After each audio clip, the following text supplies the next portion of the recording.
This new leaf is just everything. I am so excited for her. She is just amazing, amazing. So today there are a lot of plant situations going on. Also, good morning. Here in Toronto, it's been hot. Not warm, it's been hot. Like in the 30s. What is it today? Okay, it's cooler today. It's 22, 24. I take it back. In the afternoon, it's gonna be 30 and sunny. Oh my gosh. And okay, I want to start off with my Monstera Aurea. So if y'all saw my reel on Instagram, y'all saw that the Rudianias are just doing their thing, and I need to put more moss in the moss pole because there is a new root that's in the moss pole, but it's not touching the moss because there's no moss up there. And so I'll just grab her. Need to just rearrange things first. Y'all, I'm sorry, I'm getting distracted. It's okay, Kevin, put it down because you're gonna pull the plant out of the pot. And you know what? Because I have more pon, I'm gonna put more pon in that planter so it stabilizes things. Also, Jose Bono, I'm getting a little bored. And I'm annoyed because I have this one, I have my bigger one in pon right over here. Anyhow. Ooh, okay. Also, the Burle Marx flame, y'all. I think I have to put more moss as well. Oh my gosh, y'all are growing so fast. So fast. This new leaf is just everything. I am so excited for her. She is just amazing. Amazing. This is the hassle every time I have to get to any of like the back row plants here. It's a beautiful Aurea. Let's see if the, yeah, do you know what? The variegation is coming through. Okay, and here's the thing with like Monstera deliciosas. This happened with my Albo when I had it. There comes a point where they're feeling super secure and the roots are just so big that they just start taking off. They start pushing out new leaves. I can already feel there's a new leaf coming, which is so wild because it's not quite hardened off the new leaf. You can see that she's still kind of floppy and I don't know, I think it's wild. We'll go into the living room. Okay. Look at this root. So I'm just gonna put moss and you can also see that she's at the very top. So I'm gonna add another moss pole to this. So I'm just gonna put the moss first, then I'm gonna attach the moss pole and then add more moss. And then like, I still can't believe she's gonna be so tall. I'm predicting before the end of the summer. So like September, she's gonna be as tall as me, if not taller. That's my prediction. Is that going too far? We're gonna stick with it. We're gonna stick with it. Okay, so again, these D-shaped moss poles are from North Shore Tropicals. I usually have the link in my description already. So right here, and then I'm just going to try my best not to damage where the new leaf is coming out. Oh my gosh, please. This is the only moss pole that I don't need to wet it because I have like a large amount of moss at the base where the LECA is, it's just soaking it from the LECA. And I mean, I have other, like for example, my Burle Marx flame, it's in the same situation, but that one doesn't soak up moisture into the moss. Might also be because I don't soak my LECA. I'm pretty sure I didn't soak this either though. Either way, it works out just because the roots on this Aurea, insane. I've asked this before, like, what are y'all's experience with the Monstera Aurea? Kind of a pain when she has too much yellow. I haven't grown an Aurea under a grow light in quite a long time. It's just relying on my south-facing window. Okay, that's all the moss we have for today. But I think that's about enough. The reservoir is empty already. I don't know if y'all can see. Again, here are the roots, super healthy. I think first I need to boil more moss and then I need to make nutrient solution because I'm out. That sounds like a plan to me. Oh, I'll just hold on to her here. Okay, y'all, probably been 30 minutes. Nutrient solution is made. Again, I use this. I've doubled up the FloraMicro Grow and Bloom, and I typically use this solution until October. I'm not filling the nutrient solution so it goes beyond the black part. I'm just letting the roots sit in a little bit of nutrient solution. Oh my gosh, a plant that I always forget about. Oh yeah, and if y'all are wondering, it's 53 now % humidity and 73.9 degrees Fahrenheit. The ignored Melanochrysum. How do we feel? The frustrating part, okay, so the new leaf is here.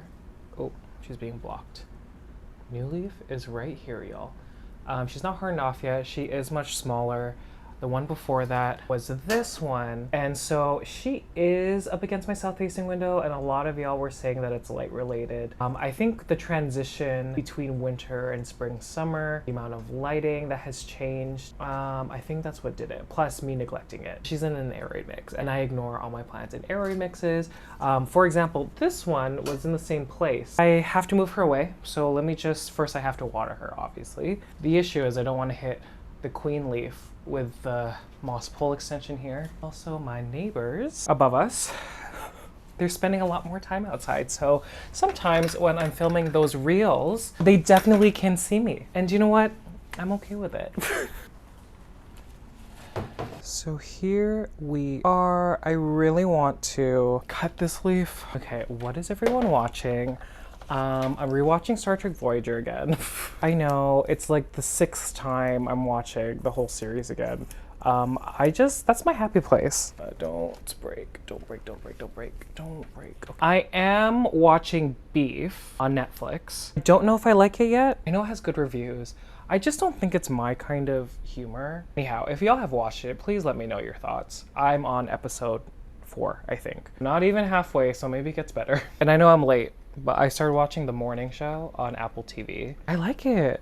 Listen, I'm here for a Jennifer Aniston moment, a Reese Witherspoon moment. Moving on, I have the Monstera Burle Marx Flame. She doesn't need a lot. I already changed the nutrient solution, and come on, y'all. Come on. I'm just gonna put press and seal around the newest node just so the aerial root can stay moist and it'll latch onto the moss pole. Only I don't think there's a lot of roots in here. Obviously that would be the goal. Y'all saw my Aurea. Like, imagine if she just attached herself and started growing so quickly. Look at all these. Oh my gosh. Okay, I'll put her back. And moving on, Miss Rhaphidophora. Rhaphidophora. Oh my gosh, I need to like drink more coffee. Rhaphidophora pertusa. So newest leaf is starting to harden off. You can see that there is a new leaf right there, and she's really outgrowing the moss pole. So let's add more moss. Can I touch a new one? Yeah, I'm gonna put an extension. Okay, here we are. I'm just going to Carefully put it in. Oh, I should have put moss first. Okay.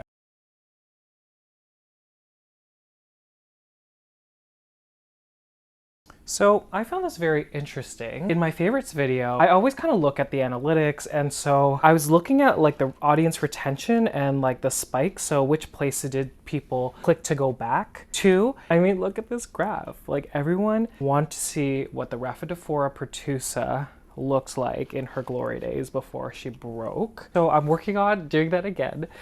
This time she'll have support on a moss pole and she won't snap, hopefully not. But yeah, it is super underrated, y'all. But apparently not. And also on Instagram, I get a lot of engagement, and I think people just want to know what plant it is because not a lot of people talk about it. I'm just noticing that the moss under the fresh moss that I put is pretty dry, so I'm just watering over.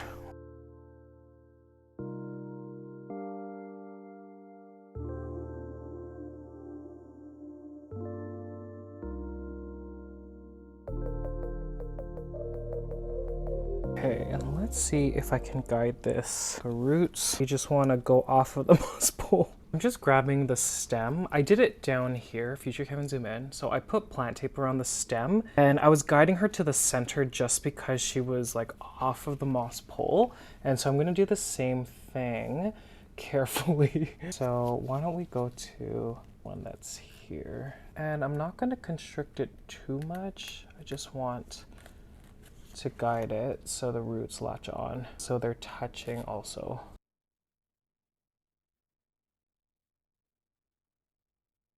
And then I'm just moving the press and seal that was lower in the plant up a node to cover that root.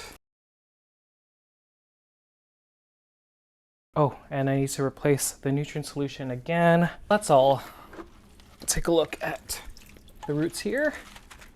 Healthy, healthy, healthy. Where do I put you now? I'm just gonna rest on my shoulder, hold it on this side. oh no. Whew. Okay, that was hard.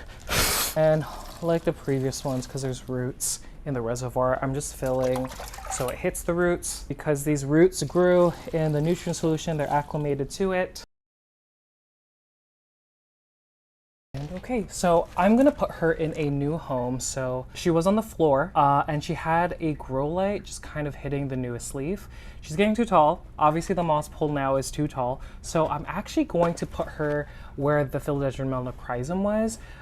So a ton of south-facing light. Yeah, I'm hoping that that's enough for this. I think it will be. Okay, so Pertusa is over there, and I'm probably gonna put the Melanochrysum on the second row here. I say that because now that it's summer, the sun isn't really going in between those buildings. It's much higher in the summer, so it's kind of up there. It's hard, I can't even show you. And because the regale leaf is kind of shading it, I think right here will be perfect. Okay, how do we feel? The fear is it falling, really, because she's on the more unstable side, but I think she'll be okay. Actually, I think I might tie her to shelf right here, just in case. I mean, she's standing by herself, but I don't want to risk it. Okay, y'all, I'm tempted. Hoya Snow Queen. So this plant grew so well. You know, she did push out splashy leaves, then she pushed out non-splashy leaves. And I kept these two nodes because I wanted, like, I didn't know where the new growth was gonna be pushed out of. You can see the nodes are just full of new growth. And both of them, look down here. So I've seen this before. Again, it's not flat mites. I've checked. It's because of the different potential new growths. There's like competition. So I think I'm gonna cut this one completely off and propagate it. I'm going to use a pond just because the stem is really short. And then hopefully with that, you know, this one over here will push out. Ooh, the LECA, I caught it. Hopefully this one will push out a new growth there. So, oh girl, I'm gonna cut something, aren't I? Ooh, 3, 2, 1. Whew. Okay, now this one is going to go off. Look at that. 2 leaves. Y'all know that I don't wait for things to callus over like the ends after I cut it. I pot them up immediately, and I haven't seen any propagation death. So until I see anything negative, really, I'm not gonna change that. Oh my god, it's so cute. Okay, let me put some water. Putting some water. Okay, update on my Philodendron McDowells. I haven't really talked about them in a while. This is the smaller one. I think the last time I talked about how she was getting blasted by a grow light, and that's where all this yellowing came from. But now look at this. She's so cute. Cute. Okay, and then the biggest one is this one. Oh my gosh, you are stunning, girl. Okay, so I said I was waiting because I want to put this up a moss pole. I want to see where the petiole was going. Look at that, like here you could see like the streaks of red. Caterpillar is so red. You could see that she's going like that way. And so am I gonna put a moss pole now? Oh my gosh, am I doing this? Am I gonna put in this big one? I just know how big they get. Y'all have seen how big mine got before I chopped her up. Am I doing it? Am I doing it? Yeah, that's it. Moss pole, moss pole, moss pole. Gonna have to be the big one. This is the right decision, right? I feel like it is. I've already grown it crawling. And to me, she kind of got out of control and she was very unstable. This might not change it, but then the pond is heavier than LECA. See, this is what goes through my mind. Okay, let me do it. I'm just gonna do it. I mentioned I'm over the Philodendron Jose Bono. I'm not, oh, that's so mean. I feel like there are more interesting plants now. That's probably the plant right now that I've fallen out of love with. I feel bad, but that's just like how I feel. Okay. Baby, we made it. We made it. I just think it's the perfect time to make it because the moment she like latches on, she's just gonna grow like exponentially. Plus it's summer, so you know, it's not summer yet. What am I saying? It's almost summer. Fungus gnat. This is so chaotic. Weather is a lot warmer, there's more lights, and plus oh my gosh. You know, I'm so worried that it's gonna like go rogue and just like climb the other way.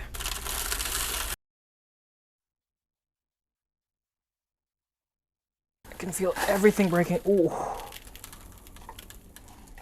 Now, she was on the drier.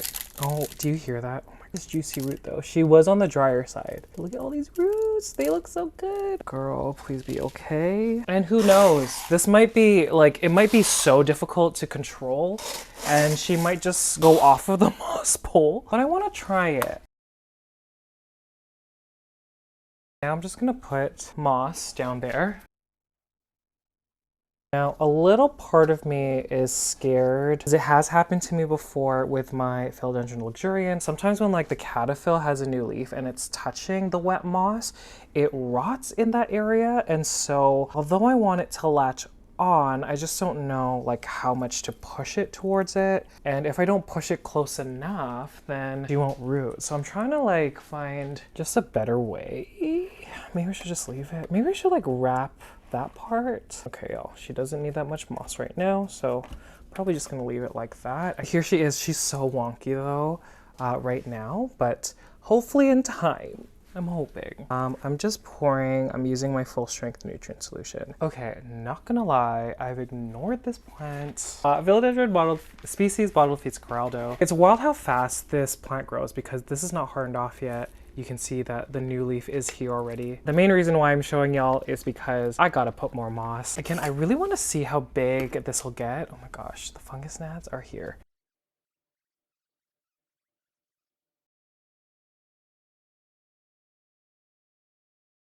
Okay, I removed all the other cling wrap situations, and now so we only have it at the top here. You can't really see the roots in the moss pole. I mean, I can't see any. It seems like they're very superficial, so if they're there, I'm just watering over. And oh my gosh.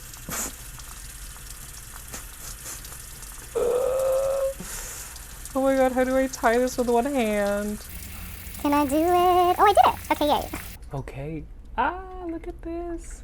I don't know, the silver is so fascinating to me. It's so cool. Anyhow. Okay, the previous clips that y'all just saw, I'm pretty sure that was filmed like, is it 3 weeks ago at this point? But I just thought I would add on to those clips. So it's already been after the Botanical Expo. I just have to water a bunch of these plants. So I think we have to address the regale first, because in my houseplant tour, I talked about how she's actually done. I still haven't cut her off. So she's right over there. Yeah, do you know what? I've been so lucky with the regale. Obviously the new leaf right now isn't having the best time, and that's totally my bad. I'm just gonna reach around with shears and I'm just gonna cut it and then I'll show you. Oh. Oh. Okay. How do I thread you through all the madness? It's because the... Oh! The leaf just fell. Did you see that? Okay. Stem. Not stem. Oh my gosh. Petiole. How do I grab you without hurting all the other plants? Okay, I'm gonna have to take.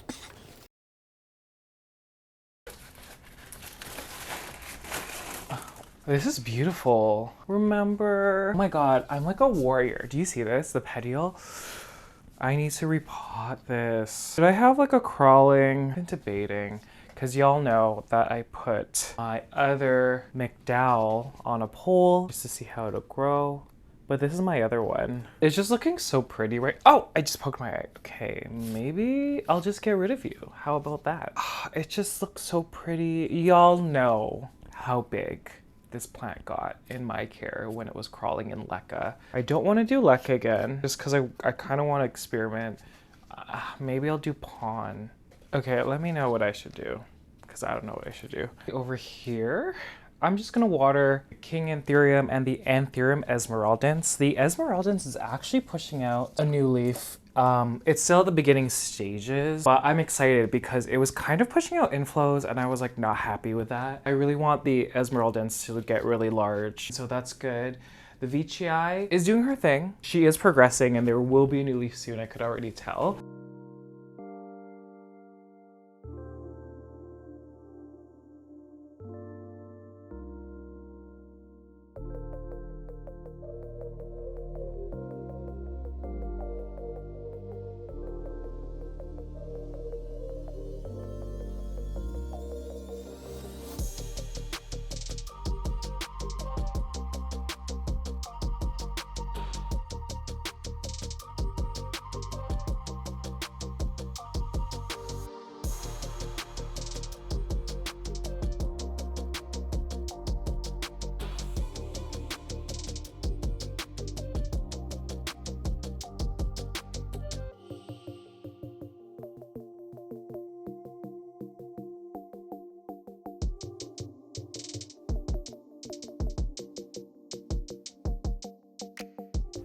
Let's deal with Miss Melanochrysum. Keeping an eye on her. The newest leaf is just so beautiful. And so I'm adding more moss. I'm gonna wet the moss pole. It's almost been like a full year of using just moss poles in general, but I have said before, I tried moss poles in the beginning of my plant journey, and then it was only until Lauren from North Shore Tropicals asked me to try the D-shaped ones that they sell on their website, and that's when I opened my mind. That's when I tried them out, and I absolutely love them. The only thing I find tricky with this plant specifically in the aerate mixes it's in is that this aerate mix is old. Like, I probably put this Melanochrysum in this aerate mix more than a year ago, and that's when like my aerate mixes were too dense, like there was too much of that soil aspect, like the cocoa coir aspect. And so sometimes when you're trying to keep the moss pole moist, there's runoff into the medium. And for example, now the medium is moist, doesn't need to be watered, and I'm just hoping that there's not a lot of runoff, so I have to be like very careful when I wet the moss pole.